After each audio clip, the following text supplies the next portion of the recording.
پاکستان کی جانب سے بنگلہ دیش میں ہونے والے انتخابات کا خیر مقدم، بنگلہ دیشی عوام کی جمہوری جدوجہد اور آزادی اظہار رائے کی کھل کر حمایت کی تھی۔ پاکستان نے حسینہ واجد کی آمرانہ پالیسیز، فاشسٹ نظریات اور بھارتی اصول و رسوخ کی ہمیشہ واضح الفاظ میں مذمت کی۔ بھارت نواز حکومت کے خاتمے کے بعد بنگالی عوام نے نگران حکومت پر پاکستان کے ساتھ تعلقات استوار کرنے کے لیے زور دیا۔ پاکستان نے دوستانہ سفارتکاری کا آغاز کرتے ہوئے نگران سیٹ اپ کی حمایت کی اور 1.5 سال کے اندر متعدد شعبوں میں معاہدوں پر دستخط کیے۔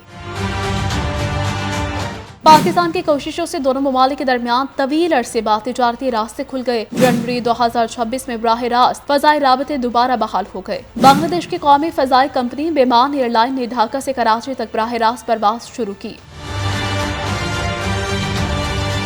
بنگلہ دیش کی دونوں بڑی سیاسی جماعتوں BNP اور جماعت اسلامی نے بھارت کے اندرون ملک مداخلت کی مخالفت کرتے ہوئے پاکستان کے ساتھ دوستانہ تعلقات کے عزم کا اظہار کیا۔ مبصرین کے مطابق اس بات سے قطعی نظر ہے کہ کون سی جماعت اقتدار میں آتی ہے، مستقبل میں پاکستان اور بنگلہ دیش کے تعلقات استحکام کی جانب گامزن ہیں۔